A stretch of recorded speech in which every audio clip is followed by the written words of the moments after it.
There they put to me the difficulties they were having in getting the attention of Rome to their desire to pursue ecumenical relationships with Rome. It would appear Cardinal Caspar and the Congregation for Christian Unity was much more interested in the Archbishop of Canterbury and the mainstream liberal Anglican bloc than they were in the traditional Anglicans, and they could get absolutely nowhere at all. What were they to do? And I said, well look, there's 500,000 of you. That's a substantial body of people. I'll give you a roadmap. I'm going to cast caution to the wind. I'm going to tell you what I actually think. If you decide you want to go down the pathway of theological discussions with the Catholic Church, I said, by all means do so, but it's a total and complete waste of time. You'll chew up years and years and years and years and probably chop down as many trees as one can possibly see. For what purpose? I suggest, knowing you guys as I do, that you cut through all of that and you make a straight out petition to Rome to be in full communion with the Catholic Church, sine conditione, without condition.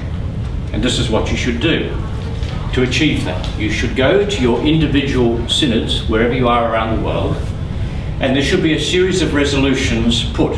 And I describe those resolutions that they're roughly along these lines. One, that this synod considers that there are now no longer any doctrinal or moral differences in teaching between the Catholic Church and the synod of wherever. Secondly, that this diocese recognises that to be a Catholic you must be in communion with the Bishop of Rome, in which the Catholic Church subsists with all those churches in communion with the Holy See. And then a series of other motions along similar lines, culminating in asking the bishops of the traditional Anglican Communion to work together to make an approach to Rome. I said, then when that's done, if you can achieve that, you come together as a group, you make a petition to the Holy See, and you add to it a statement of faith. And they said, well, what statement of faith? The creed. I said, no. You need to be very specific. I'd like you to sign a copy of the Catechism of the Catholic Church. If all the bishops of the traditional Anglican Communion are prepared to sign the same copy of the Catechism of the Catholic Church and say that's our statement of faith, you give your petition to Rome much more credibility. Well, they decided that they would take on the roadmap and see how it went. They achieved all of those resolutions through all of the synods, whether they were in Africa, India, Canada, United States, Latin America, Australia, Diocese of Yokohama in Japan, wherever it was. They passed all those resolutions. And they were then met at Portsmouth in the UK, where they agreed the wording of what's called the Portsmouth Petition to Rome. And in that petition, they asked for full ecclesial communion with the Catholic Church, sine conditione, without condition. And they append the statement of faith. Following that solemn Mass in Portsmouth and the signing of the documents, the Primate, Archbishop Hepworth, and 3 other bishops went to Rome, where in a prearranged meeting with Father, now Archbishop Augustin de Noia, who of course is a Dominican, and there the petition was accepted. They were astonished, and I believe that at the end of it, and they went their separate ways, de Noia got to the door of the Holy Office, then raced back across the piazza and embraced all of them and said, "This is perhaps what I was ordained to do if I've done nothing else in my life." And so the matter proceeded. Now in the background, and nobody knows this but you do now, is that a certain Cardinal Ratzinger, as he then was, knew about this. But then he became Pope, didn't he? So he was in the know from the very get-go of this entire process, and very encouraging of it. When he saw the Catechism of the Catholic Church, which I think historically would now probably be the most valuable copy of the Catechism of the Catholic Church, he said, you must put that in any constitution that we give these people. So in the agreement which is in fact what Rome came up with as an answer to their petition, was yes, you can, and here's how you do it. Here is an Apostolic Constitution called Anglicanorum Coetibus, which to the uninitiated, the Coetibus means to groups, Anglicanorum of Anglicans. And in part of the document, the Apostolic Constitution, says the Catechism of the Catholic Church is the authoritative expression of the Catholic faith professed by members of the Ordinariate. The Pope told Cardinal Archbishop Levada that he was so moved by the signing of this document that he said that must be in the Constitution, and so it is. So, after a 2-year wait, it took 2 years, Rome had that time to figure out what was it going to do with these people. This is the first time in history that a group of people who were breakaway from the Protestant Reformation were seeking to come back into the church. How was it to be managed?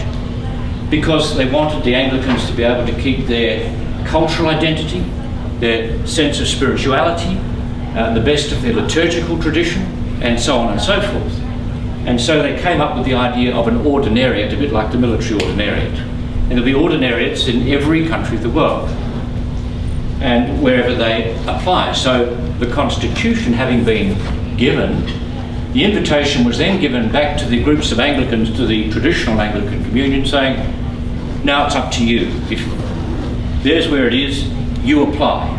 And I'm very happy to tell you is at this stage, in almost, I think, all of the countries which were originally involved in this have made petitions to be part of an ordinariate. And this is going to be very exciting, because it's going to be somewhere between 400 and 500,000 Anglicans together in a group, maintaining and holding on to the Catholic faith once given to the saints, in a liturgical and cultural milieu which is conducive to their way of thinking, feeling and doing. And I know what that's about, having been an Anglican.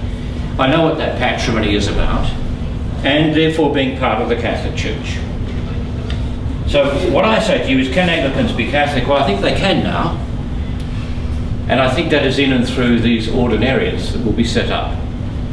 That whatever was the truth about what happened at the Reformation, Anglicanism radically changed in the last 40 years. And not only did it changed decisively.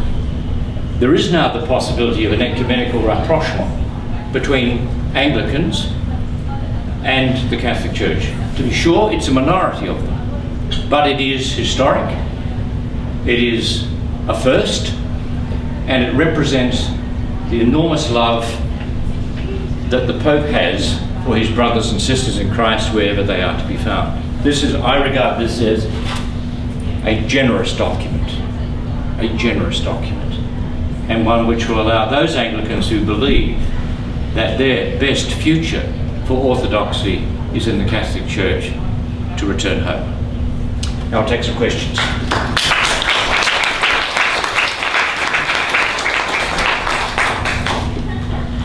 Anybody? Yeah. Can like any denomination join what's the thing that they set up in the you have to be an Anglican denomination to accept that document? In the end, no, you wouldn't. Any lay person could join it.